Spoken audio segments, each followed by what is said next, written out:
A flight attendant poured hot coffee on a 14-year-old black boy mid-flight. 10 minutes later, a $3.8 billion global aviation trust froze the airline's assets without a single word spoken. But who was the boy in seat 3A? Why didn't he scream? Why did he just sit there, calm, stained, silent, as the system quietly unraveled? His name is Malik Rayner. And what happened on Flight 1678 would shake the foundations of an entire industry. This is not just a story about racism in the skies. It's about dignity that doesn't yell, about legacy written not in lawsuits but in stillness, and about how one child's silence became louder than any microphone. So, before we dive into this unbelievable true-to-life story of betrayal, power, and quiet justice, ask yourself, what would you have done if you were seated beside him? If this story moves you, please like, share, and subscribe to the channel. Your support helps us tell more stories that honor truth, challenge injustice, and uplift voices that are too often silenced. Now, let's begin with Seat 3A. The cup didn't slip, it didn't wobble, it didn't bounce from turbulence or shake from nerves. It tilted, slow, intentional, almost elegant, and then it poured. Scalding coffee streamed across the front of Malik Rayner's charcoal gray suit, soaking the fine wool, tracing dark lines over his chest like burn marks across dignity. The liquid hissed as it hit the fabric, some of it steaming against the cool cabin air. "Oh," said the flight attendant, "just that." One word, a performative gasp, laced with something sharper, something that didn't sound like an accident. Malik blinked once. The cabin, otherwise humming with quiet first-class chatter, froze for a moment. Seatbelts clicked, eyeglasses lowered, but no one said a thing. "I'm so sorry," the flight attendant added, but her mouth curled slightly as she said it. She wasn't sorry. She reached for a paper napkin and dropped it into Malik's lap like she was swatting away a fly. Then she turned away. No towel, no offer to help, just a whisper under her breath. "Maybe save the cosplay for Halloween, sweetheart." Malik didn't flinch. He didn't gasp or jump up or yell. He simply lifted his left hand and gently touched the collar of his suit. His fingers moved slowly, like someone brushing dust from something sacred. On the cuff, the embroidered initials shimmered in golden thread, J.R., his father's. Malik exhaled through his nose, quiet as the air moving beneath the wings of the plane. He brought his hand down and tapped his black wristband twice with his thumb. To most passengers, it looked like a sleek smartwatch, something rich kids wore for step counts or heartbeats, but it wasn't. Inside the titanium shell was a biometric verification chip, and the code he just triggered, J4 Black. The cabin returned to its normal rhythm, or tried to. People began speaking again, softly. A businessman across the aisle chuckled at something on his tablet.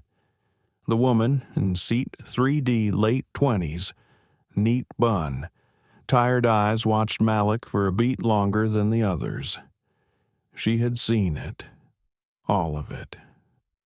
Malik sat perfectly still. He didn't press the call button. He didn't ask for another napkin. He didn't so much as shift in his seat. But deep inside the encrypted servers of the Rayner Global Flight Trust, an alert pinged red, priority trigger J4 Black, origin device ID MR014, location transloom, air flight 477 seat 3A, in a downtown Denver boardroom. Darius Rayner's phone buzzed. The COO saw the alert first. She looked up, her expression flattening. He pressed it. She whispered, Darius didn't ask what had happened. He didn't need to. He simply said, "Initiate freeze protocol," and start pulling Transloom's compliance logs. Back on the flight, the woman who spilled the coffee, Rebecca Sloan, senior flight attendant, 11 years in the air, was now laughing quietly with a man in seat 2B. He wore a gold Rolex, already on his second Bloody Mary. Neither noticed that the boy in 3A had stopped wiping his suit, because Malik had never really started. He wasn't trying to clean it. He was remembering something. A morning, a funeral, the last time he had worn a suit like this same dark tone, same initials. That day, he had held his mother's hand. He had stood beside his uncle Darius, listening to people speak his father's name like a museum artifact. Malik Rayner, engineer, innovator, gone too soon. Malik was 6 years old, and even then, he remembered how nobody apologized. They just called it a mechanical oversight. They called it unfortunate, but no one said they were sorry for what killed his father. And now, this woman had poured coffee across the one thing that reminded him he still belonged up here. Not because of a ticket, but because of bloodline, legacy, purpose. Rebecca didn't look back. She kept laughing, kept handing out trail mix, kept glancing at Malik like he was an inconvenience, like someone had let him wander into the wrong part of the sky. But Malik didn't stare her down. He looked out the window. The sky was smooth today, cloudless and high. He thought about how many hours his father had spent designing the internal stabilizer system of the very plane they were flying. The RGX-7. His father had died in a prototype of this model, the final test run before the aircraft was certified. Malik had learned later through documents, private files, angry whispers in boardrooms that his dad had asked for more time, had flagged a potential flaw in the primary fuselage seal. But Transloom had pushed the flight anyway. Too many press releases had already gone out. Too many investors watching. The plane hadn't crashed, but Malik Rayner didn't walk off it. And now his son was back aboard the same machine, wearing the suit from the day they buried the man who built it.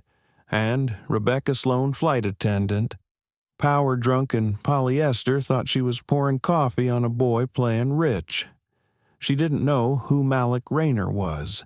She didn't know what he'd just triggered, or what was already heading toward her like a storm beneath smooth skies. The woman in 3D glanced toward Malik again. Then she did something that would matter later. She pulled out her phone, angled it carefully, and started recording. Not loudly, not intrusively, just one steady shot of a boy in a stained suit, sitting silently as the plane continued east toward Tokyo. The coffee had dried by now, but the stain remained. So did the silence, and Malik. He didn't move. He was waiting for the sky to remember, for the system to speak, for everything that was supposed to stay hidden to finally come into view, because the spill that was just the beginning. The bracelet didn't beep, it didn't glow, it didn't buzz like the ones sold in tech stores with step counters and sleep cycles. It simply hummed, low and steady, like the sound of a turbine from far away, barely there, but enough to let Malik know it had started. J4 Black wasn't just a panic signal, it was a protocol, one his father had helped design, long before anyone thought such a system would ever be used by his own child. Malik kept his hand still, resting on the armrest, thumb resting lightly over the black titanium band. From the outside, it looked like any other luxury wearable, minimal, matte finish, sleek, but unassuming. Inside, it was anything but. It was the key to the trust, the Rayner Global Flight Trust. a $3.8 billion fund that powered capital flow into 11 commercial airlines, 2 aircraft manufacturers, and dozens of aviation think tanks. And now, without raising his voice or leaving his seat, Malik had begun freezing one of them. He had never used the protocol before, not even in simulations. He had trained for it, reviewed the criteria with Uncle Darius, memorized the logic triggers and fallback pathways, but using it in real time felt different, felt heavier. His fingers tingled. He could feel the weight of what he had just started traveling outwards like a ripple through the air, invisible but undeniable. Rebecca Sloan still hadn't looked back. She had moved down the aisle, stopping now at row 5, kneeling slightly to pour sparkling water for a couple speaking in German. Her tone was syrupy, her laugh bright and sharp. It was a performance, Malik thought, but not for him. She had already decided what he was. That was the part that stung most. Not the coffee, not the laughter, not even the lack of apology. It was the ease, the casual way she had dismissed him, as if his presence in that seat offended her without her needing to say it. He was wearing a suit. He was sitting alone. He wasn't holding an iPad or a toy or a parental hand.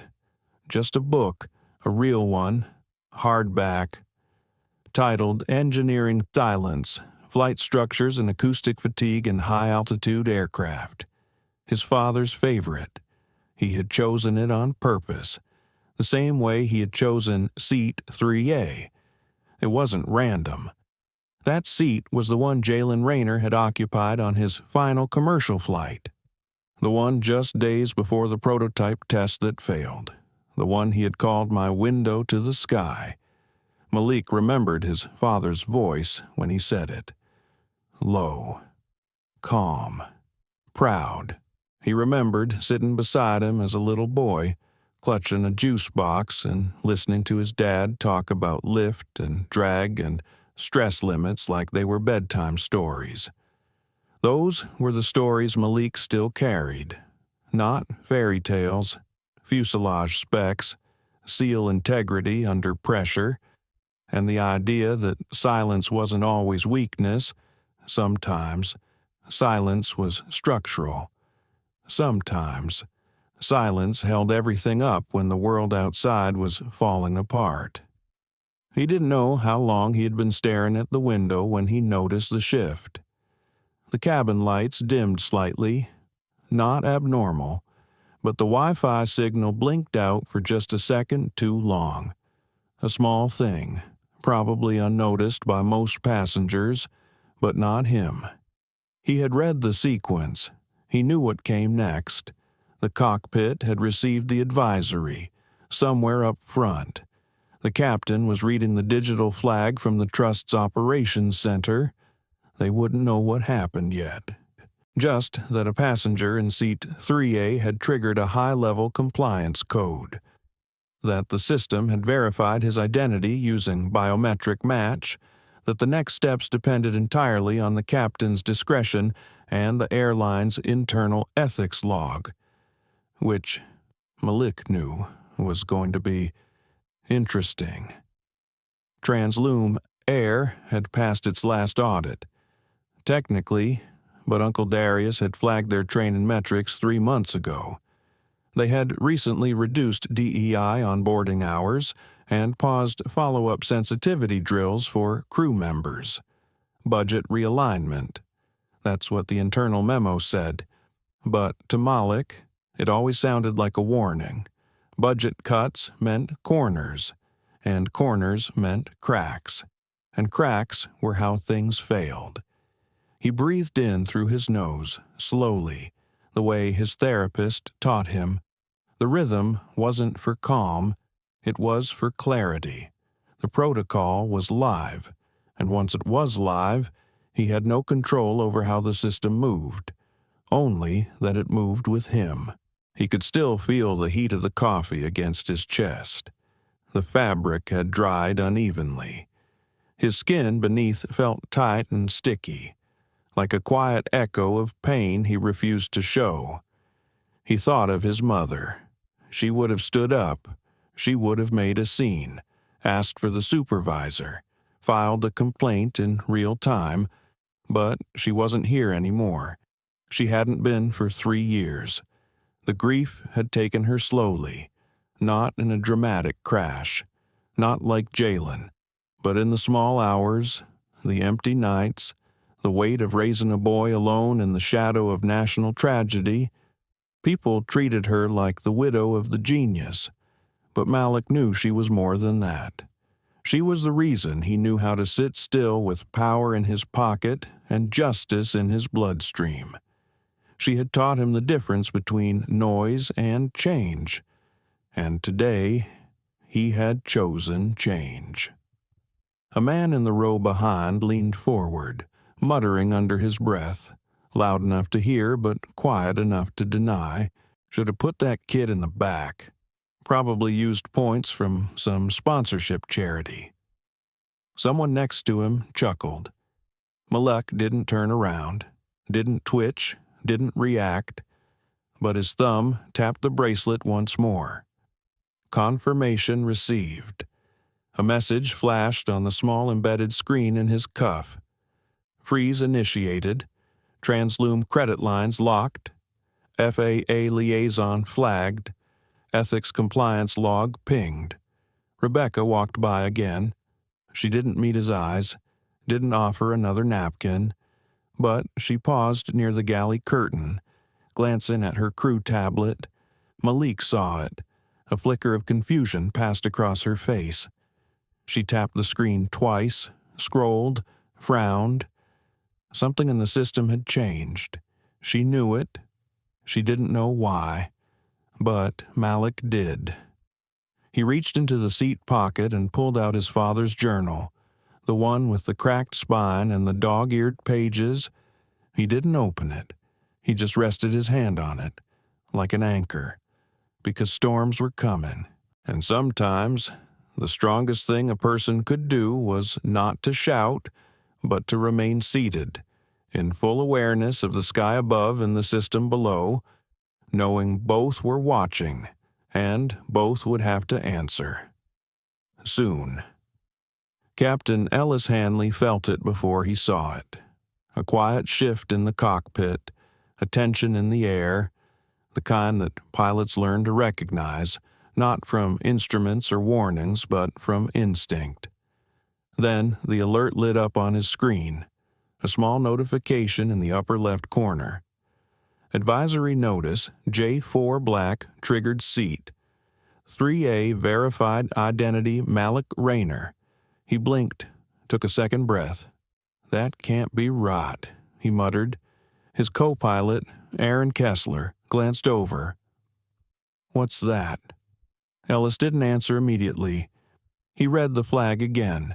The system wasn't malfunctioning. The ID was authenticated. The biometric match confirmed. The code wasn't random. It was intentional. Kessler leaned in closer, brow furrowed. Wait, Rayner, like Jalen Rayner. Ellis nodded, voice low. Looks like it. The cockpit fell silent. There were names in aviation that made people pause, not out of fear, but out of weight, out of history. Jalen Rayner was one of them. The man who had warned the FAA about microfractures and composite welds before anyone else had. The man who built the noise-canceling integrity model that was now standard in over half the global fleet.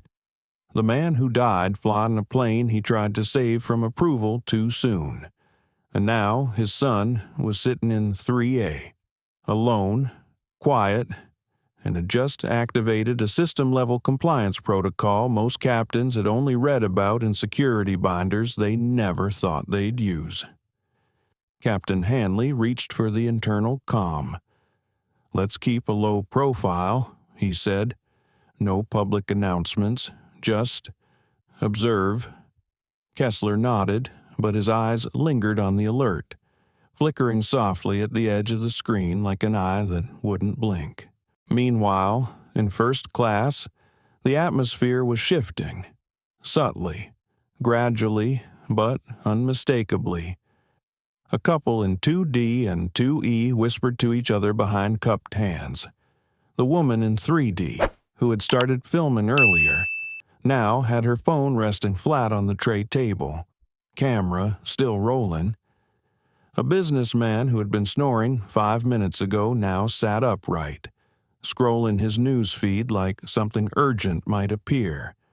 It hadn't gone viral yet, but it would, because the silence was starting to feel too organized, too controlled. Rebecca Sloan walked by Malik's row again, this time slower. She glanced at him, just briefly, then at the seatback display in front of him. The dried stain was still visible across his chest. The gold initials at his wrist still gleamed faintly under the cabin lights. Malik didn't look at her, but he felt her hesitation, like she suddenly wasn't sure if the smirk had been a good idea, like maybe she had laughed too loud, and now something had answered back. Rebecca kept walking, in the rear galley. She tapped her crew tablet again. Connectivity was slower now. Wi-Fi was spotty, internal systems were lagging. She frowned, trying to refresh her access to the onboard manifest. Error. Then again, error. She turned to Sophia, the junior flight attendant who was stacking plastic cups. "Is your tablet working?" Sophia shook her head. "Keeps timing out. Maybe turbulence is messing with the signal." Rebecca didn't respond. She looked toward the curtain separating first class from economy. Her fingers tightened around the tablet. She didn't know it yet, but her digital footprint had already been flagged. Every interaction with 3A logged. Every seat report from the first-class galley tagged and mirrored to a secure FAA compliance server. Back in his seat, Malik shifted slightly, not much, just enough to stretch his back. The stiffness was spreading, and he hadn't taken a sip of water since boarding. He reached for the bottle beside him and stopped halfway. The voice in his head, his own, spoke quietly. Maybe this was too far. Maybe the escalation was more than what was necessary. What if people didn't believe him? What if it all got twisted into something else? He looked down at the bracelet. Still black, still humming, still his. He remembered what his uncle told him once, late at night after a long meeting. The power you hold isn't there to protect you. It's there to protect the ones who won't be believed, even when they're right. Malik swallowed. He wanted to believe that, truly, deeply. But right now, he didn't feel powerful. He felt like a kid sitting in a wetsuit on an expensive plane waiting for the world to collapse or pay attention, and both felt terrifying. In row 4, a man leaned forward, peering at Malik like a curiosity. "You traveling alone?" he asked, casually. Malik turned slightly. His voice was even. "Yes, sir." The man nodded slowly, then added with a smirk. "They treat kids pretty well in first class these days." Malik didn't respond. He turned his gaze back to the window. Outside, the clouds were high and smooth, stacked like velvet mountains across the atmosphere. But inside, pressure was building. Not cabin pressure. Social pressure. Truth pressure. Malik felt it in the looks, in the shifting posture of the passengers, in the way the flight crew moved more mechanically now, avoiding unnecessary small talk. Even the air marshal seated discreetly in 5C had removed his headphones and was now simply watching. Not alarmed, just alert, waiting to see what this boy would do next. But Malik didn't do anything. He didn't raise his hand, didn't demand an apology, didn't call for justice. He just sat. And in that stillness, the cabin bent toward something unspoken. It wasn't rage, it was readiness. Like people could sense that this wasn't going to be forgotten, that this wasn't just another awkward moment that passed in the air and disappeared at the gate. This had roots now, and soon it would have consequences. Up front. Captain Hanley checked his messages again. A new update had arrived. Compliance audit team mobilized. FAA observer scheduled to meet at Narita International Gate 27B. He read it twice, then tapped the comm again. Let's alert the purser, quietly. Tell them this flight is now under silent protocol review. Copy, Kessler replied. Do we inform the crew? Hanley hesitated, then, softly, not yet. Let's see what they do with the silence. Malik adjusted the sleeve of his jacket. The coffee stain had settled, dry now, dark and stiff. It looked like a shadow across his chest. He didn't try to rub it away. He just ran his fingers over it, slowly, as if tracing memory through fabric. Seat 3A. He had asked for it specifically, not just because it was by the window or because it had extra leg room, but because this was the seat his father once sat in. The same row, the same model aircraft, a Rayner-designed RGX-7. 8 years ago, his father flew this exact route, Denver to Tokyo, a standard trans-Pacific flight. Jalen Rayner had boarded quietly, blending in like he always did. He didn't like attention. Even when he was asked to speak at major design summits, he kept his head low, hands folded, eyes thoughtful. He believed engineering was not about charisma, but consequence. On that particular trip, he was testing cabin acoustics. He sat in 3A because it gave him a direct angle to monitor structural resonance during pressurized cruising. He jotted notes in the journal Malik now carried, logged sound differentials across turbulence intervals, wrote equations in shorthand only a few could understand. That was the last commercial flight he ever took. 2 weeks later, Jalen was in a cockpit again, but that time it wasn't scheduled. It was the test flight of the RGX-7 prototype, a high-performance iteration with a re-engineered stabilizer panel and modified fuselage composite. A design Jalen had spent 4 years refining. He had begged for a delay. The seal configuration, he said, wasn't ready for altitude fluctuation. He cited weld fatigue risks. He even wrote a private report to Transloom's senior board recommending a full-month retest of component 7L. But deadlines don't wait for discomfort. The board overruled him. They needed the prototype in the air before Q4 investor calls. Jalen got into the pilot's seat because he didn't trust anyone else to fly it. He was right not to. 12 minutes into the test, the aircraft hit turbulence over New Mexico. The 7L panel failed under stress compression. The right wing destabilized. Altitude dropped. Backup systems engaged.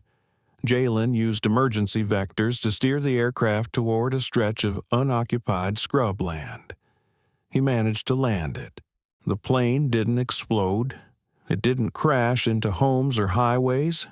But Jalen didn't survive the impact. The report called it a fatal oversight. The media called it a heroic landing. Malik called it what it was, a decision no one wanted to own. He was 6 years old when the funeral took place.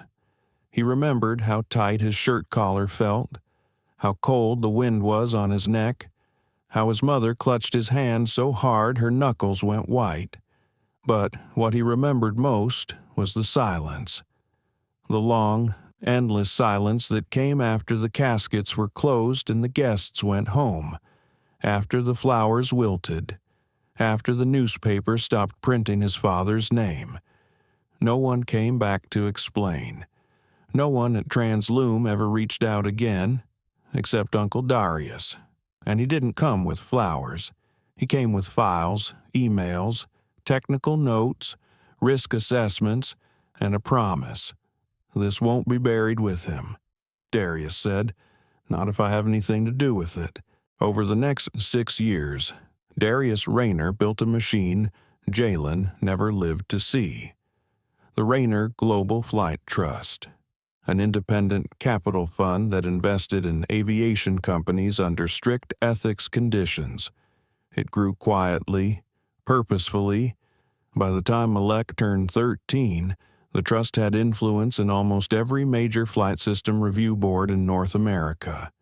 But it wasn't money that made it powerful. It was silence.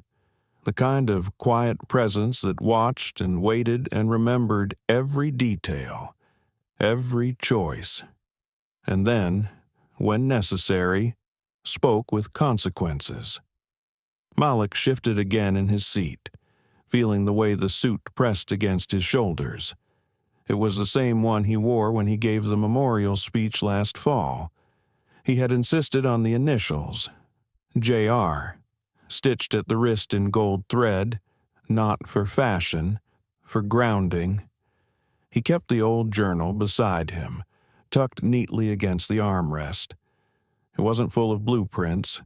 It was filled with grief and grace, scribbled thoughts from his father between equations. Little notes like, "We can't build safe aircraft in unsafe systems," or, "A plane doesn't fail in the sky, it fails in the meeting before takeoff," and one Malik had read 100 times. "You don't raise your voice in the cabin, you raise your standard." He hadn't understood it as a child. Now he did. This seat, this moment, wasn't about retribution. It wasn't about punishing Rebecca Sloan for her smirk or her tone or the coffee she had clearly meant to spill. It was about the system that made her feel safe doing it, about the pattern that allowed people to look at boys like him and assume the worst, then act on that assumption without consequence. Because in their minds, someone like Malik Rayner didn't belong in 3A, didn't belong in a custom suit, didn't belong with silence as his armor. He belonged somewhere visible and apologetic, somewhere humble, somewhere that didn't make others uncomfortable with presence alone. Malik stared ahead. He felt eyes on him, not accusing, just confused. Passengers were sensing it now. Not just the odd silence, the flickering network, the tense posture of the crew, but something deeper. A recognition that they had all watched something happen and said nothing, and that the silence they had once shared was no longer protection, it was exposure. Malik's fingers hovered near his journal. He opened it slowly, flipped through pages until he reached one near the middle. The handwriting was smooth, curved, slightly rushed. His father's. It read, "If they forget the why, they will always fail at the how." Malik read it twice, then closed the journal. Rebecca passed him again. This time, she didn't speak. She kept her eyes forward, moving faster now, her shoulders tighter. Sophia, trailing behind her, looked back at Malik. Their eyes met briefly, just briefly. She didn't smile. She didn't frown. She just nodded once, as if to say, "I saw it too." And Malik exhaled, long and slow, because sometimes one nod is louder than 100 voices, and a single seat can hold the weight of a legacy. Rebecca Sloan stood in the galley, her hands gripping the edge of the counter harder than necessary. The cups she meant to rest gently now clattered. Sophia looked over from the other side. "You okay?" Rebecca didn't answer right away. She kept her gaze fixed on the tray of unopened juice cartons. "I'm fine," she finally said, but her voice wasn't. Sophia didn't press. She just turned back to her task. The clinking of cups and faint drone of engines filled the silence between them. Rebecca had been flying for over 11 years. She knew every model of commercial aircraft in the Transloom fleet, knew how to calm a nervous flyer at 30,000 feet, how to defuse an angry businessman who didn't get his preferred whiskey, how to recognize an air marshal even when they pretended to sleep with noise-canceling headphones. She prided herself on reading people. She called it crew instinct, but something about today was off. It wasn't just the malfunctioning tablet or the way the Wi-Fi was cutting in and out. It wasn't even the look on the captain's face when she passed the cockpit an hour ago. It was that boy, the one in 3A, the way he didn't react, didn't raise his voice, didn't cry, didn't protest, just sat there. And then everything started shifting around him. Rebecca tried refreshing the flight manifest again. Error. She opened the crew incident report form. Error. She tapped twice, reset the internal cache, and tried again. Still nothing. She set the device down and reached for her water bottle, trying to calm her thoughts. But her pulse was racing and she didn't know why. No one had said anything to her, not yet, not officially, but she could feel it, like static in the air before lightning. She tried to replay it in her head, the moment with the coffee. It hadn't been clumsy. She wasn't the clumsy type. Every motion she made on flights was controlled, practiced, balanced. She could pour 3 drinks in turbulence without a spill. She had done it so many times. So what was it? A flick of the wrist? A tiny push?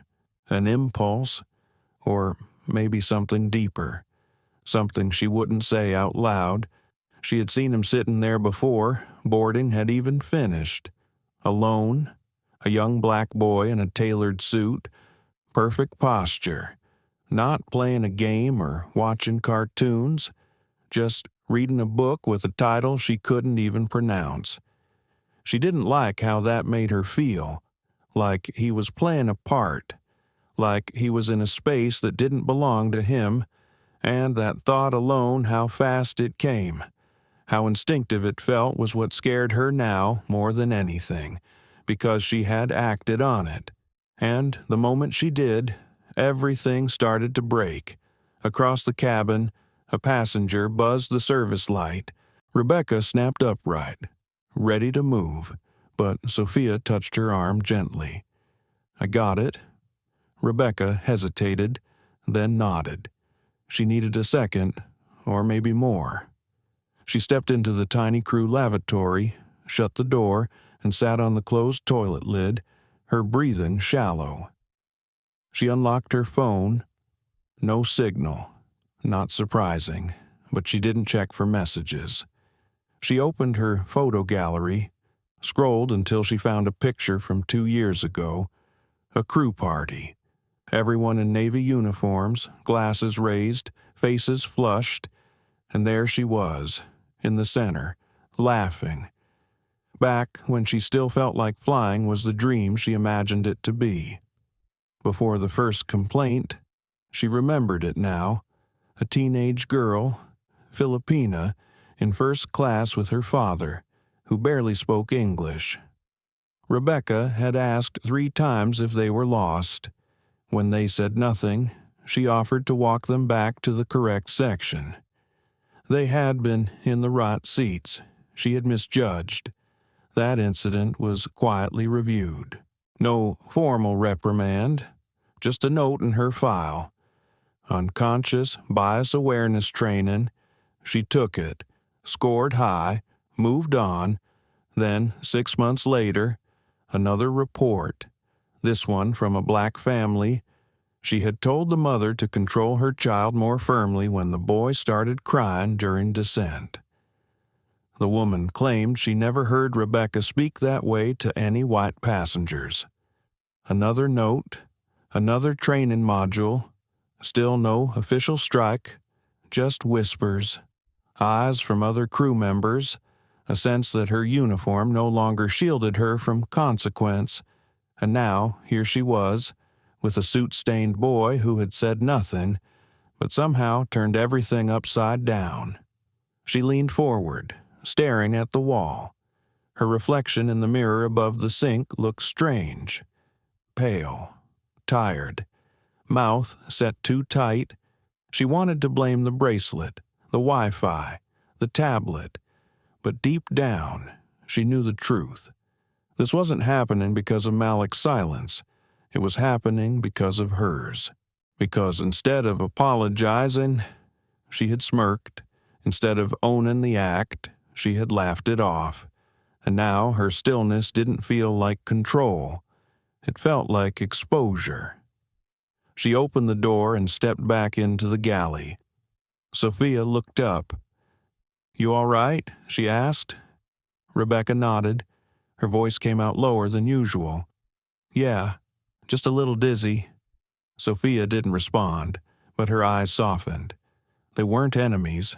Not yet. But something had changed. Sophia had seen what happened, and now she was watching.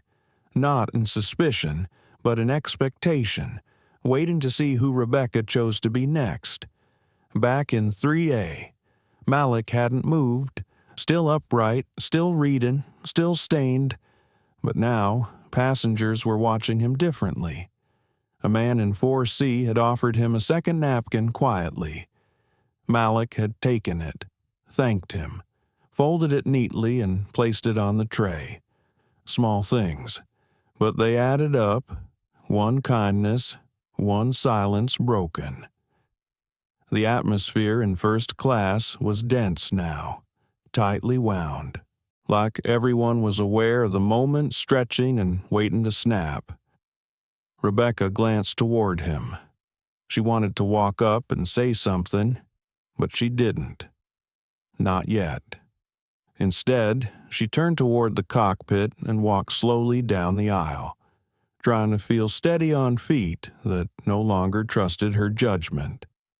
She didn't see the woman in 3D angle her phone again, didn't see the light blinking red to show it was still recording, didn't hear the quiet buzz of text messages being drafted and sent from connected passengers.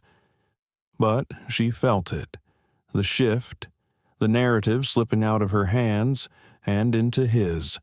The building didn't have a name on the front, just a black steel door, glass panels, and a biometric scanner tucked beneath a brushed metal column. Inside, the Rayner Global Flight Trust didn't look like a billion-dollar fund.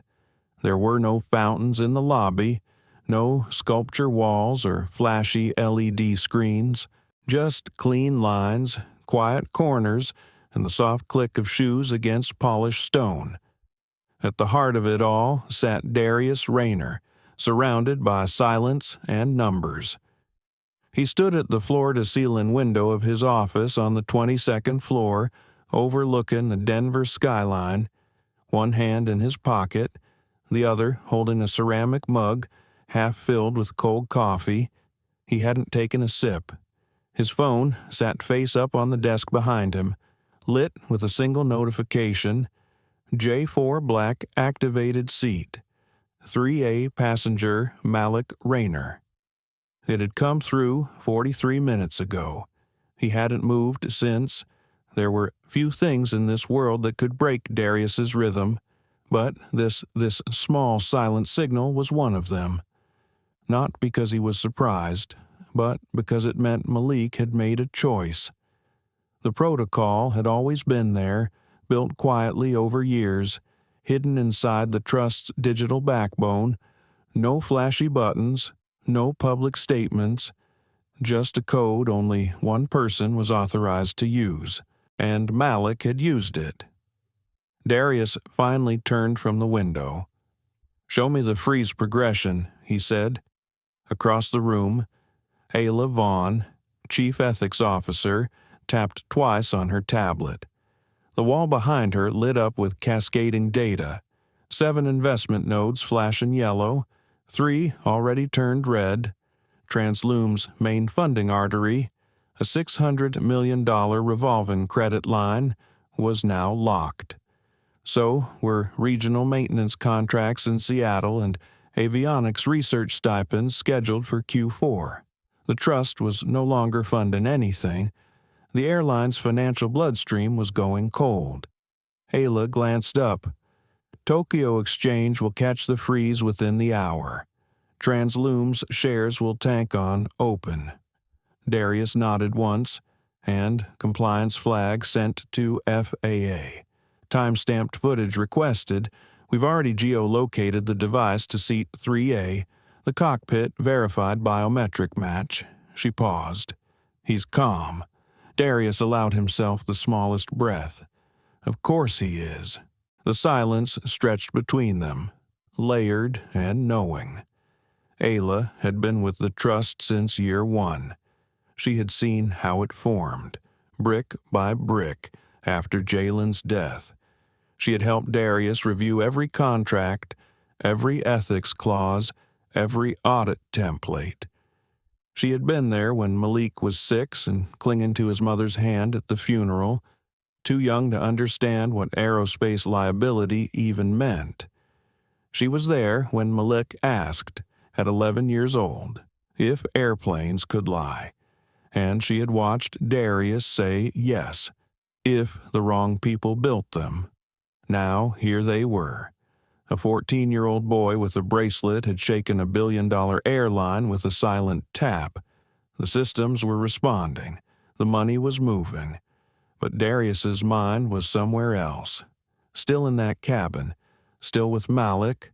Still with Jalen. He sat down at his desk, opened his laptop, and typed in his override credentials. The screen flickered to show a private interface legacy mode. Tier 1 oversight. Only 2 people had access to this portal. One was dead, the other was staring at the cursor, hesitating. He clicked into Malik's profile. A live feed showed telemetry data from the bracelet. Heart rate steady, skin temperature normal, no signs of distress. Flight path holding smooth over the Pacific. But Darius saw something in the biometric pattern that made him pause. Malik's pulse had spiked earlier, briefly, right around the time the freeze protocol activated. Doubt, Darius thought. Of course, there was doubt. You can prepare a child for responsibility, but you cannot prepare him for how heavy it feels when he actually lifts it. He leaned back in the chair, staring at the screen, then said quietly he didn't want to use it. Ayla glanced up. No. He waited. Yes. He gave them the chance to do the right thing. Yes. And they didn't. No. Darius closed the screen, then stood up again, pacing slowly to the shelf on the far wall. He reached up and pulled down a black leather notebook. Not his. Jalen's. The original trust ledger. On the first page, in Jalen's handwriting, were just 6 words. Build structures that remember who fell. Darius didn't need to read the rest. He already knew it by heart. This wasn't about punishing a single flight attendant. This wasn't about scoring moral points on social media or issuing corporate apologies designed by PR teams. This was about memory, about not letting the sky forget. He turned to Ayla. I want you to monitor all footage when they land. They're scheduled for Narita Gate 27B. Good. And initiate Clause 21. Ayla raised her eyebrows. The direct review clause. Yes. You sure that brings federal observers into the cockpit? I'm sure. She didn't ask why. She didn't need to. When the Rayner Trust activated Clause 21, it meant the event was no longer internal. It was now a precedent. Darius tapped a small envelope on his desk. Inside it were handwritten letters. Messages he had written years ago for Malik. Never mailed. He thought now of the one titled, if they try to shame you for being still. He hadn't shown it to him. Not yet, but Malik had lived it, and made stillness into a weapon. He turned back to the window. Outside, Denver glowed under a layer of late afternoon haze. He wondered if the people below knew what was happening. If they sensed that, somewhere high above, a boy was shifting history without shouting. He smiled. His brother would be proud, very proud. But more than that, he would be seen. The change didn't happen all at once. It wasn't a siren or a gasp or a sudden jolt of turbulence. It was slower, heavier, like pressure pressing against the edges of the cabin that no one could quite name. The first voice came from row 2. A woman with silver hair and a navy travel scarf leaned toward the aisle. "Excuse me," she said to Sophia, her tone even but clipped. Was that the boy who was splashed with coffee earlier? Sophia froze for half a second, then nodded gently. "Yes, ma'am." Has he been apologized to? Sophia didn't answer right away. She looked toward the galley, where Rebecca was stiffly arranging drink bottles no one had asked for. The woman's gaze followed hers. Then she spoke again, louder this time. "I watched the whole thing, and I'm wondering if this airline plans to do the right thing before we land." That got attention. Heads turned, phones shifted, silence cracked. Rebecca slowly turned around, her jaw tight, mouth parted as if to speak, but nothing came. Malik watched it all from his seat in 3A. He didn't move, he didn't respond, but his hands were no longer resting quietly. His fingers were folded, pressing into the seams of his pants, grounding himself against the sudden heat crawling up his neck. This wasn't part of the protocol. This was human, and humans were unpredictable. A man in 3D raised his phone. He wasn't recording. Not yet. Just holding it. But the screen was unlocked and the camera was up. "Don't mean to stir the pot," he said slowly, "but I'd like to hear her answer, too." He nodded toward Rebecca. Rebecca's lips parted. Her voice finally emerged, brittle. "I spilled it by accident." He didn't say anything. The words hung in the air. He didn't say anything. As if silence canceled damage, as if quiet erased harm. The woman in row 2 narrowed her eyes. "So, your apology depended on whether he made you uncomfortable enough to offer one." Rebecca's mouth opened again, but this time Sophia gently stepped between them. "I'm sorry," Sophia said. Her voice was clear, soft, but steady. "I watched it happen, too. He didn't deserve that, and I apologize." She turned to Malik now, directly, from the aisle, in front of everyone. "I'm sorry for how you were treated." Malik looked up at her. There was no pity in her eyes, no performance, just a sincere, quiet regret. He nodded, and something about that nod shifted the air even more. Not the kind of nod that ends a story. The kind that says, "I see what you're doing." The kind that says, "Keep going." Meanwhile, in the cockpit, Captain Hanley was staring at a flashing red directive on his control panel. "Federal oversight activated. Directive 21A, comply and maintain full log transparency upon arrival." He muttered under his breath, "Jesus." Kessler leaned over, blinking. "They pulled a directive on us." Hanley nodded, rubbing his forehead. "First time I've seen it in action." They both looked at the small secondary screen now, running parallel logs of crew activity. It was standard backup, normally boring. Now, everything Rebecca did was being time-stamped and flagged for review. Every tray served, every glance, every hesitation. I guess that kid's not just a passenger, Kessler said. No. Hanley replied, he's the Axis. Back in first class, Rebecca sat down on the jump seat near the galley. Her fingers trembled slightly. She didn't look up, didn't try to explain. The silence she once wore like armor now felt like paper. Thin, tearing. Passengers were whispering. Some loud enough not to be whispers. Others just watching with narrowed eyes. Their gazes drifting between Malik and the crew like they were waiting for the final scene of a show they didn't know they had bought tickets for. Malik shifted in his seat. This time, it wasn't just tension in his shoulders, it was something else. Discomfort, not with what was happening, but with being seen. He had prepared for injustice, prepared for silence, prepared for institutional delay, but he hadn't prepared for people to rise on his behalf. He hadn't expected recognition. He wasn't used to it.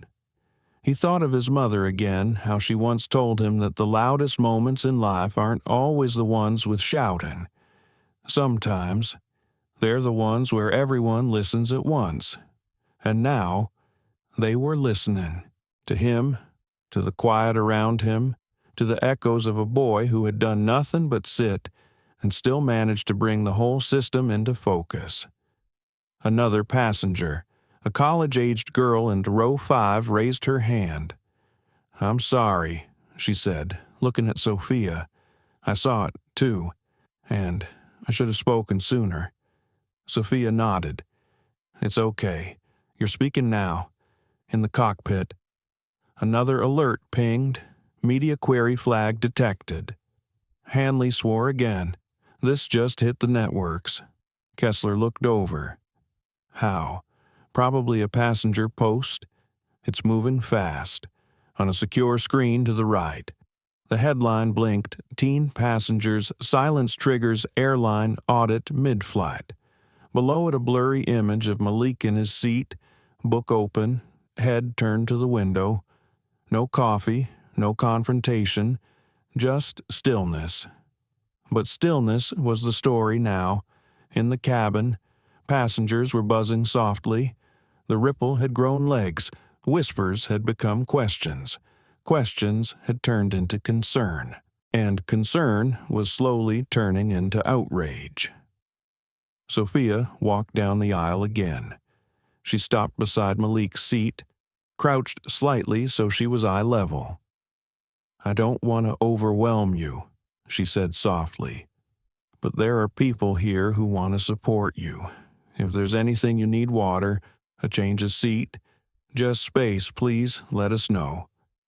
Malik looked at her, then down at his father's book, then back at her. "I'm okay," he said.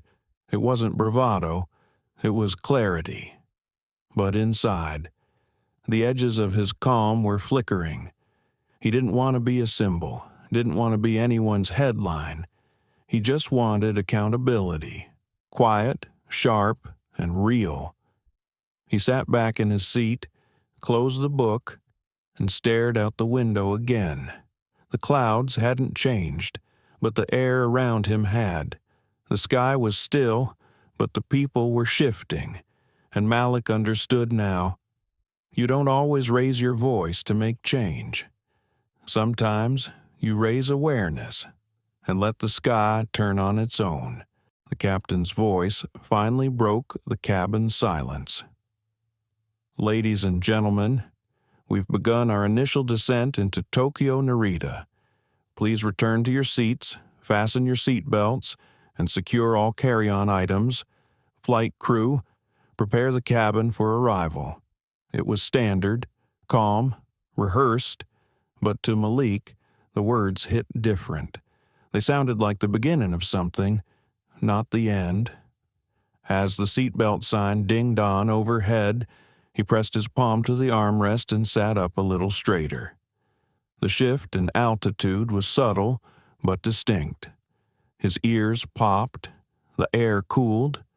Outside the window, The clouds were breaking apart in long, slow curls. Below them, the lights of Tokyo sparkled like circuitry on a giant motherboard. Civilization beneath silence. Sophia passed by again, doing final checks. This time, she didn't just nod. She placed a small paper towel beside Malik's armrest folded like a square napkin. On it, in blue ink, were 4 simple words. You were never invisible. Malik stared at the note for a moment. He didn't know what to do with it. Part of him wanted to tuck it away into the journal. Another part didn't want to touch it at all, as if doing so would rupture the delicate quiet holding everything together. He left it where it sat. Passengers were watching again, but not in the same way they had earlier. There was a kind of collective energy now. Not quite unity, but a shared understanding.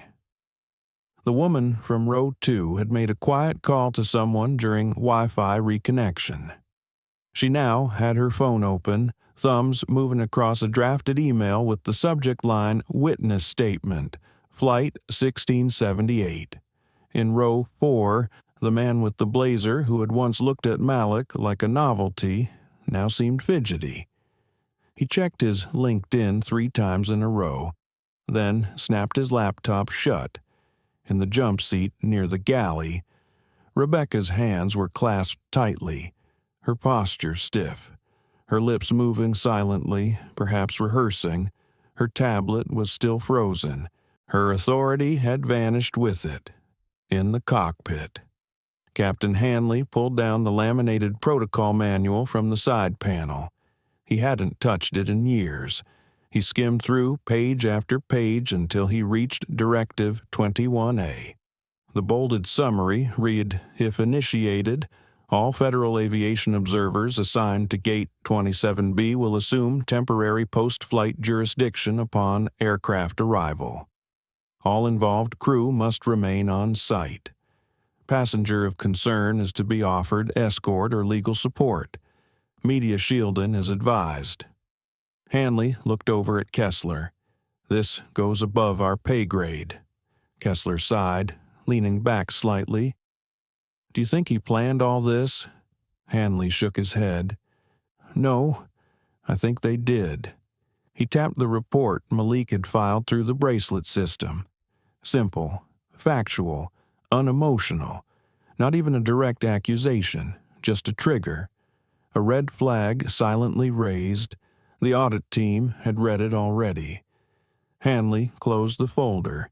He didn't want attention. He said no. Kessler agreed. He wanted a system to finally do its job. And now it was. Back in 3A, Malik felt the cabin shift again. Landing gear deployment, a low hum beneath his feet. He pressed his fingertips together, his breathing steady, but his mind racing. He wondered if Uncle Darius was awake. It would be early morning in Denver by now. He wondered if Ayla was watching the feed, if the lawyers had already arrived at the terminal, if the FAA would try to sweep this up with a polished press release.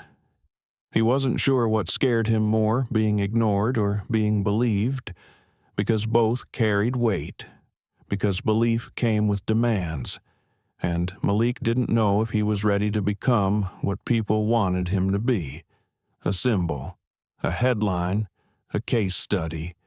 He had only wanted dignity, not glory, not fame, just a moment where the wrong was named out loud. The wheels hit tarmac with a low groan and a bounce. The cabin jolted forward gently, gasps rising and fading just as quickly. Outside, the lights of Narita streaked past like stars. They were down, no applause, just exhale. The plane taxied in silence for a long minute, then slowed near a private access gate. As the aircraft rolled to a stop, Hanley's voice returned over the speakers. Ladies and gentlemen, we've arrived. Please remain seated until we've come to a complete stop and the seatbelt sign is turned off. Do not use cell phones until instructed. The bell chimed. No one moved. Everyone waited. Then the front door opened. 2 figures stepped aboard, both in plain charcoal suits, not security, not ground crew, FAA observers. The man nodded to Hanley as he stepped inside. "Captain, Gate 27B," Hanley asked quietly. The man nodded again. "We'll take it from here." The observers scanned the cabin briefly, then walked forward. Stopping beside Malik's row, "Mr. Rayner," one said. Malik looked up. His voice was clear, steady. "Yes, we're here to support you. There will be a private debrief area arranged. You're not in trouble. We're just here to ensure everything from this flight is documented properly." Malik nodded. The passengers around him didn't speak, but their eyes followed everything. Rebecca rose from the galley, stepping forward. Her face was pale. She opened her mouth, but no words came. Then she stepped back. Malik reached down slowly, collected his father's journal, and tucked Sophia's folded note inside. He stood up, straightened his jacket, and stepped into the aisle. He didn't raise his head high. He didn't smile. He didn't wave. He just walked. Passengers moved slightly, giving him space not out of pity, but out of recognition. One woman placed her hand over her heart as he passed. Another murmured, "God bless you, son." Malik kept walking, down the narrow aisle, past a stunned Rebecca, past the blinking exit sign, past the moment that could have been forgotten, until he stepped out into the jet bridge, into the hands of justice waiting with clipboards and quiet assurance. And as the cabin doors closed behind him, a new kind of silence fell, not the kind that hides something, the kind that remembers. The hallway outside Gate 27B didn't look like much, just muted gray carpet, frosted glass panels, and the hum of vending machines.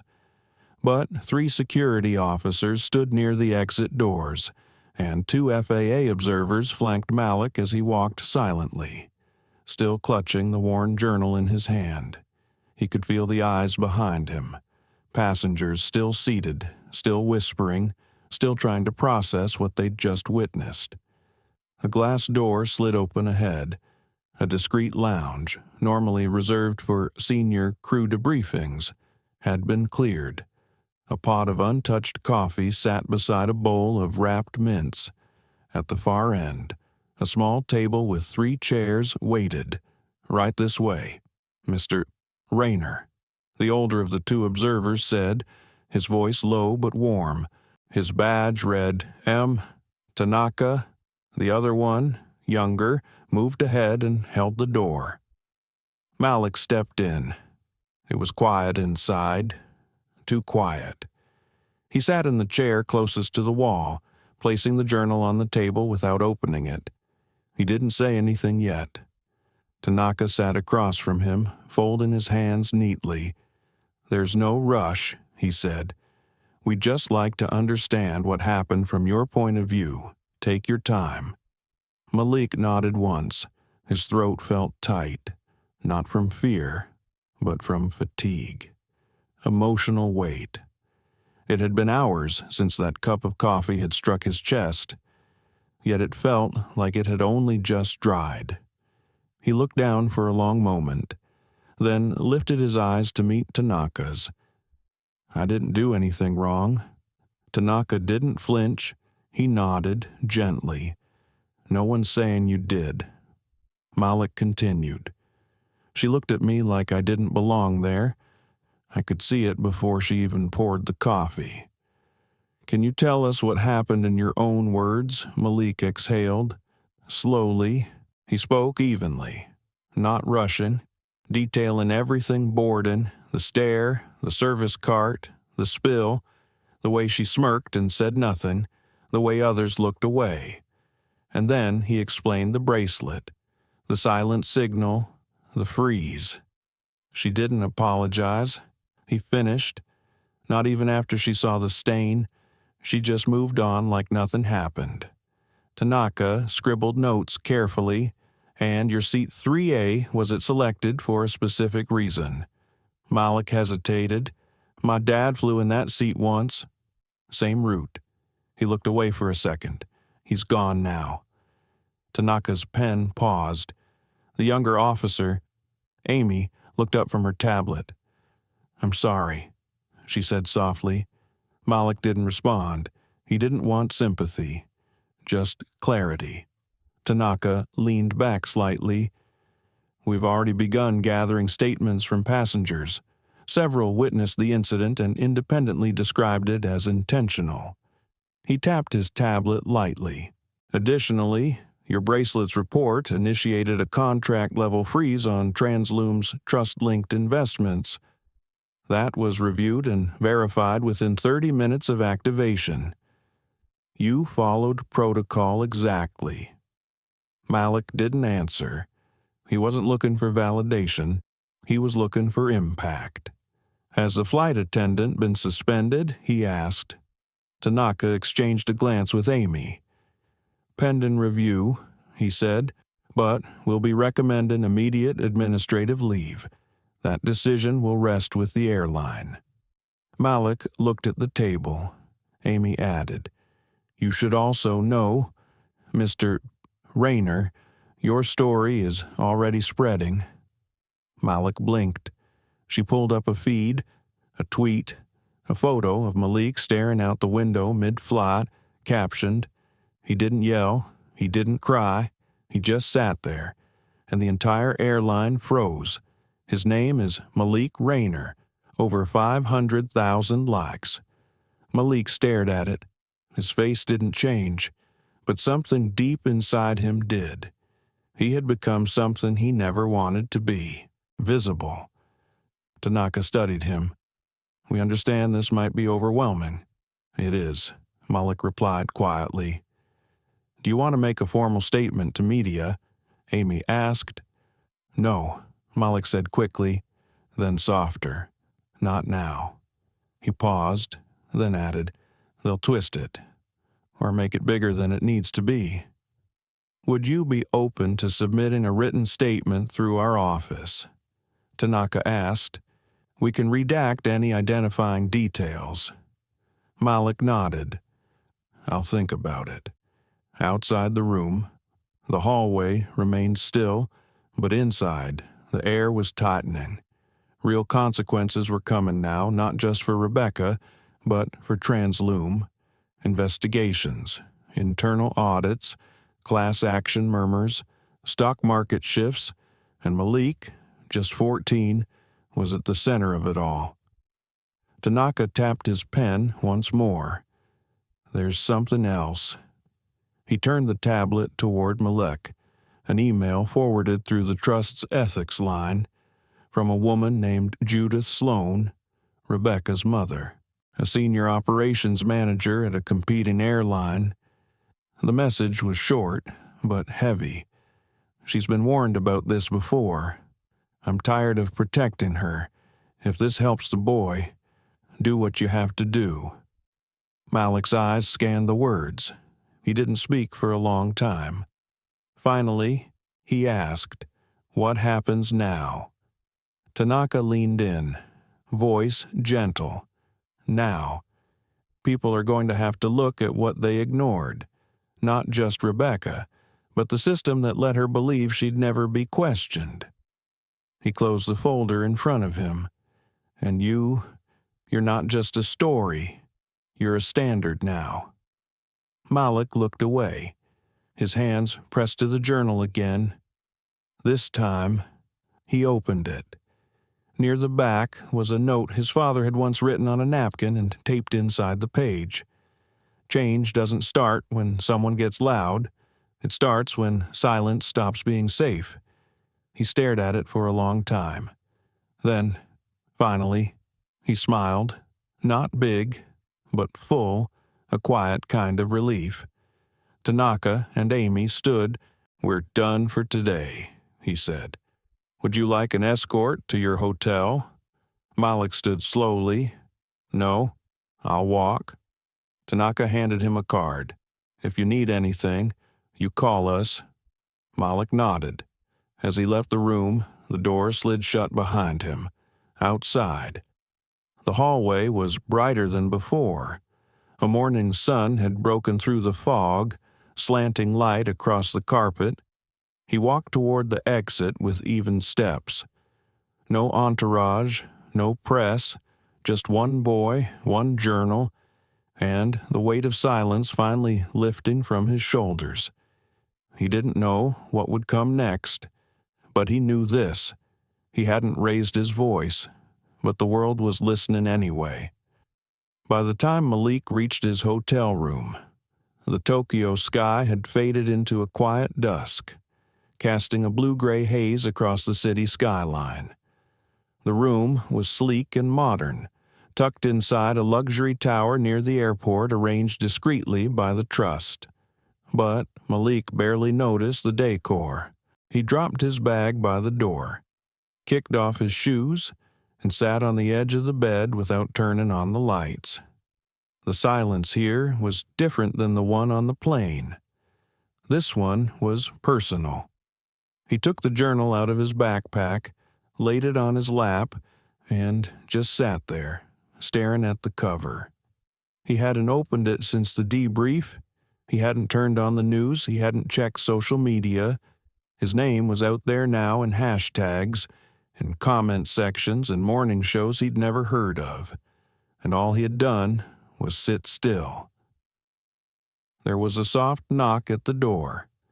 Malik didn't move at first, then slowly stood and opened it. A hotel attendant stood there, holding a flat, cream-colored envelope. Delivery for Mr. Rayner, hand-carried, no return address. Malik took it with a quiet nod and shut the door again. He turned the envelope over. It was thick, sealed with wax, and bore the faint imprint of the Trust's logo.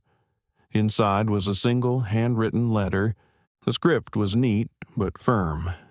Darius's handwriting. Malik unfolded it slowly and began to read. "Dear Malik, if you're reading this, it means the sky didn't let you stay silent, and that means I'm proud of you. Not because of what happened on that plane, but because of how you chose to carry it. The bracelet didn't make you powerful. You made it matter. I know how heavy legacy can feel. I know what it means to walk into a room and be noticed for the wrong reasons or ignored entirely. Your father knew that weight too, but he carried it quietly and turned it into structure, into system, into trust. We built the fund not to punish, but to remember, to make sure that when injustice whispered, there was something louder underneath facts, contracts, consequences. You activated that system not with rage, but with truth. And now the system has to respond. That's rare. Malik, that's sacred. I want you to know something. When your father died, we found a letter tucked inside his desk drawer. He had written it years before, long before the accident. He never mailed it. It was addressed to you. I'm including a copy here. I hope it finds you when you're ready. Rest tonight. Don't let the noise define your silence. Let it echo. Always beside you. Uncle Darius. Malik's throat tightened as he reached inside the envelope again.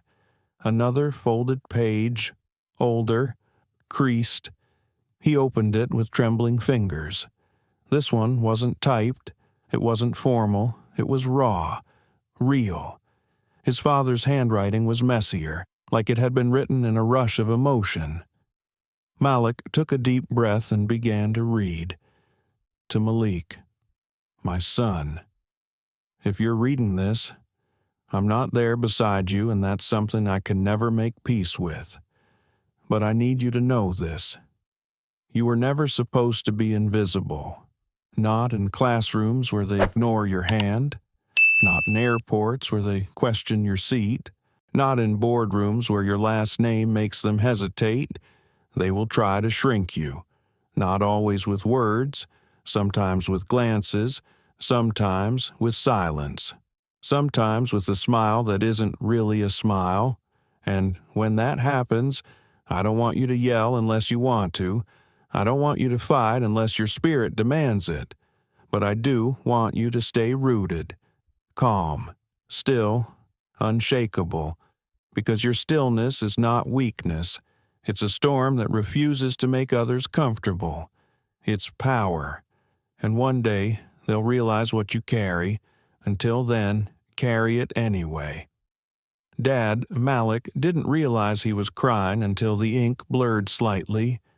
He held the letter close, then pressed it gently between the pages of the journal. For a long time, he sat in the dim room, the glow of the city outside flickering like silent applause. He finally lay back on the bed, hands on his chest, breathing slow. The noise would come tomorrow. More messages, more cameras, maybe statements, maybe denials, maybe threats dressed up as apologies. But tonight was for memory, for legacy, and for something even more quiet than silence. Clarity, across the world, in a high-rise office in Denver. Darius stood before a bank of monitors. Each screen showed different data flight reports, news feeds, compliance forms. One showed a paused video still of Malik in seat 3A just before descent. Ayla entered quietly. "It's starting," she said. "I know," Darius replied. "Media's asking for a press conference." He shook his head. "Not yet. This isn't our story to lead. It's his." Ayla paused, then nodded. "What if they go after him?" "They will," Darius said softly. "But we've prepared for that." She glanced at the envelope template beside his desk.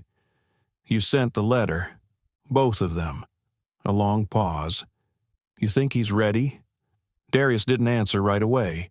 Then, finally, he already was. He just didn't know it. Meanwhile, in a Tokyo newsroom, the headline was being drafted. The boy in 3A silence, justice, and a 3.8B reckoning in the sky.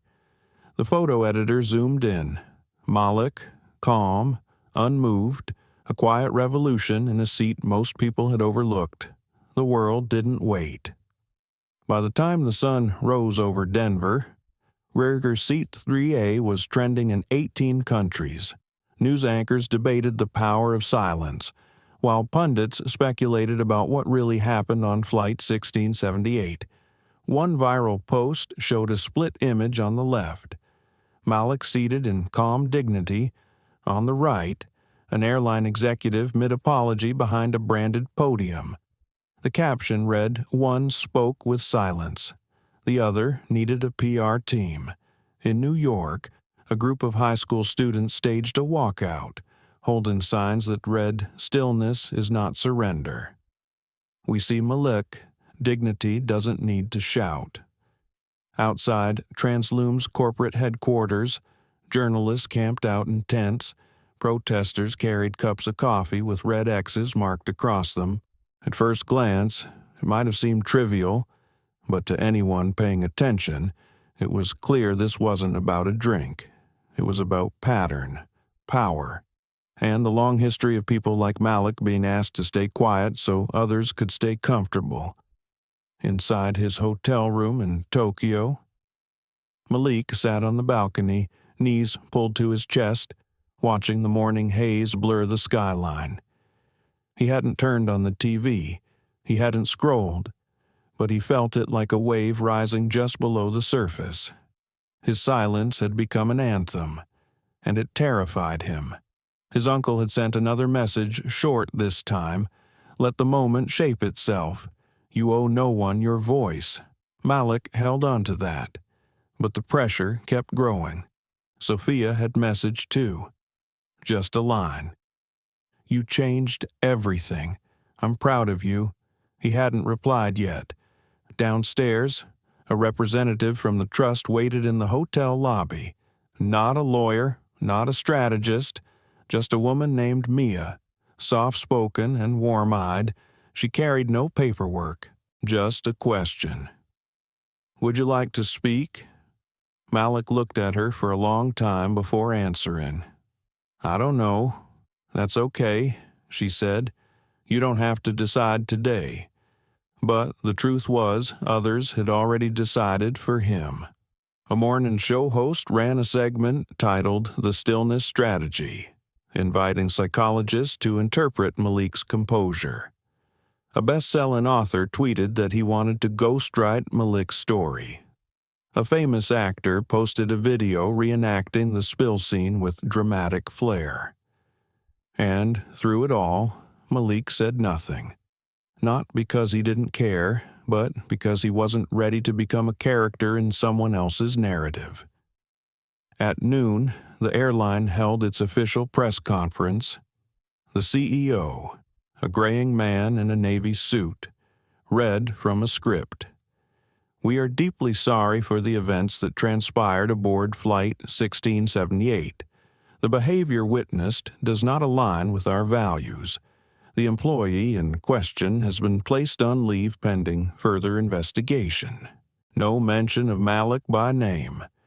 No acknowledgement of the systemic freeze. Just carefully chosen language designed to limit liability. But the world had already seen the footage, heard the silence, watched the boy in 3A refuse to vanish, in Denver. Ayla stood beside Darius in the Trust's media room, arms crossed, watching the live stream. "That's not going to be enough," she said. Darius didn't reply. He didn't need to, because less than an hour later, it happened. One of the passengers from the flight, a woman from row 2, published her own account on a blog. No agent, no sponsorship, just truth. I watched it happen. She wrote, the coffee, the stare, the complete disregard for humanity. But more than that, I watched a young man absorb cruelty without shrinking. He didn't need to fight. He needed to be seen. And now we all have to answer for why we didn't speak sooner. Her post spread like wildfire. Suddenly, Malik wasn't just a symbol. He was a reflection of everyone's silence. That night, Malik sat alone again, journal open on his lap. He had read and reread his father's letter so many times he could recite it by heart. Outside, camera flashes flickered faintly below the hotel windows. Reporters had found him, but the trust kept the press away. For now, there was a knock at the door. This time, he opened it without hesitation. Mia stood there again, holding a folder. "What's that?" he asked. "A statement, drafted by the trust. For you to review. You can change anything, or say nothing at all." He took the folder, but didn't open it. "I don't want to be their story." He said, "You're not," Mia replied. "You're ours." Malik looked up. She continued, "But if you choose to speak, it's not for them. It's for the next boy in 3A, so he knows stillness can shake mountains." Malik stared at her, heart pounding. Then finally, he whispered, "I'll think about it." Mia smiled, nodded, and stepped away. Later that night, long after midnight, Malik walked out onto the balcony again. The city was quiet. Far below, neon signs blinked across empty streets.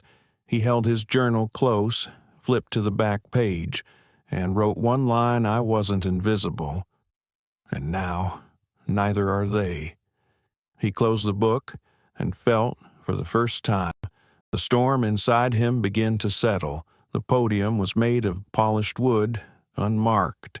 No logo, no banners, just clean grain and a microphone. A week had passed since Flight 1678 landed in Tokyo. In that time, the world had shifted not with explosions, but with quiet, methodical correction. Malik Rayner hadn't made a statement. He hadn't accepted a book deal or gone on television.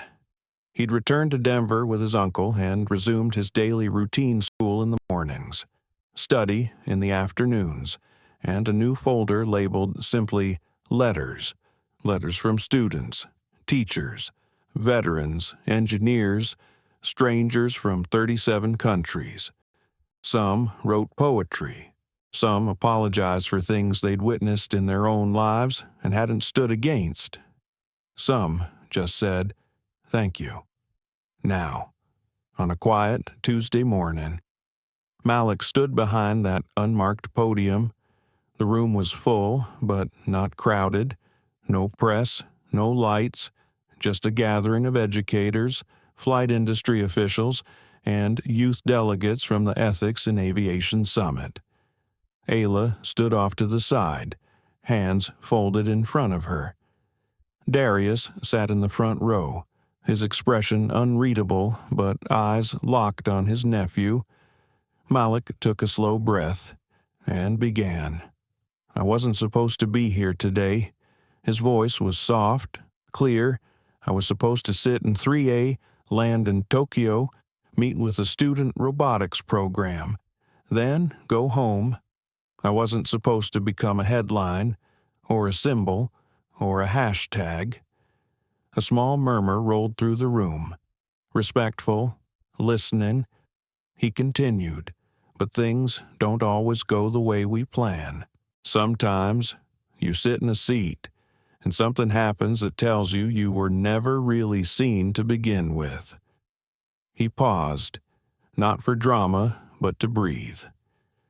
"When I filed the silent report from my bracelet, I didn't do it to punish anyone. I did it because I didn't want to disappear." A few heads nodded. "I didn't scream.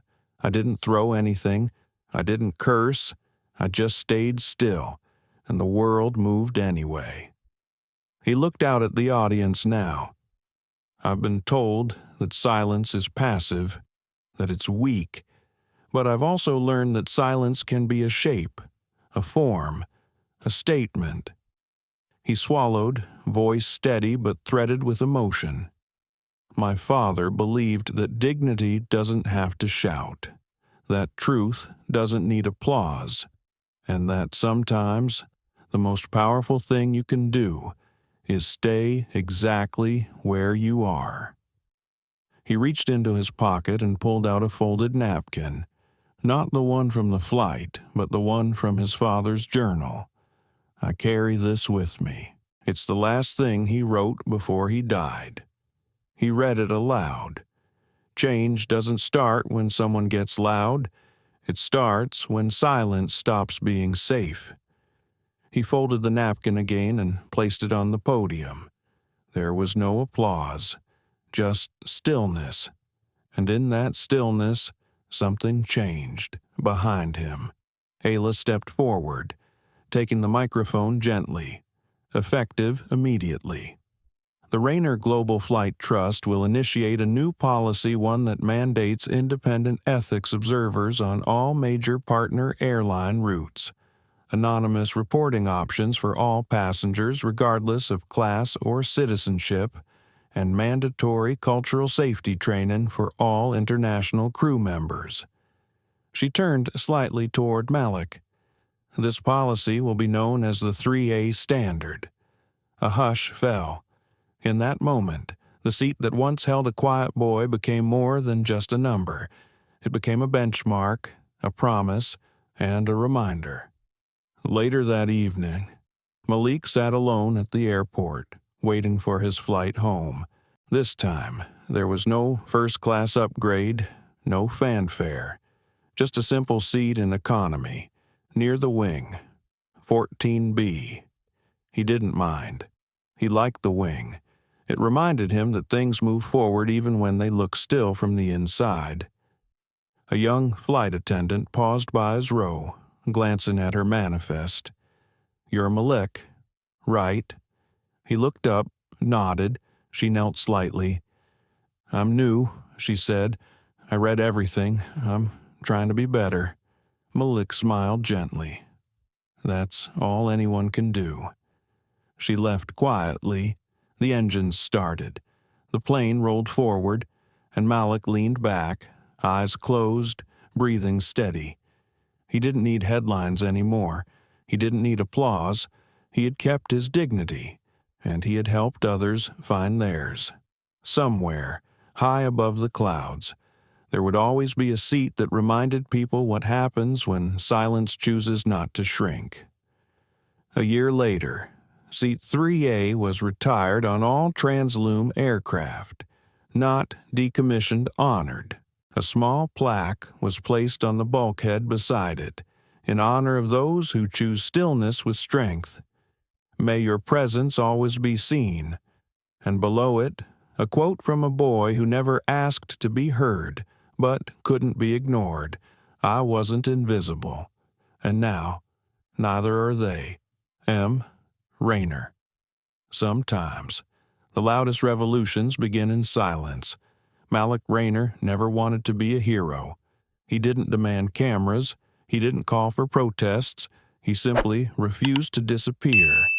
And in that stillness, in that quiet defiance, he forced the world to reckon with its own reflection.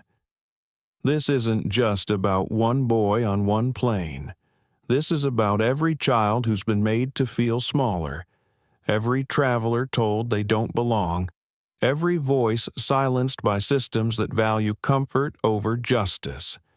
Seat 3A is now empty, but it's also everywhere, a symbol, a standard, a reminder that dignity is not earned, it's owed. And Malik, he reminded us that you don't have to raise your voice to raise a nation's conscience. If this story touched you, please like this video, share it with someone who needs to hear it, and subscribe to our channel. Because the next story we tell might be yours. And together, we can keep filling the silence with truth. We'll see you in the next video.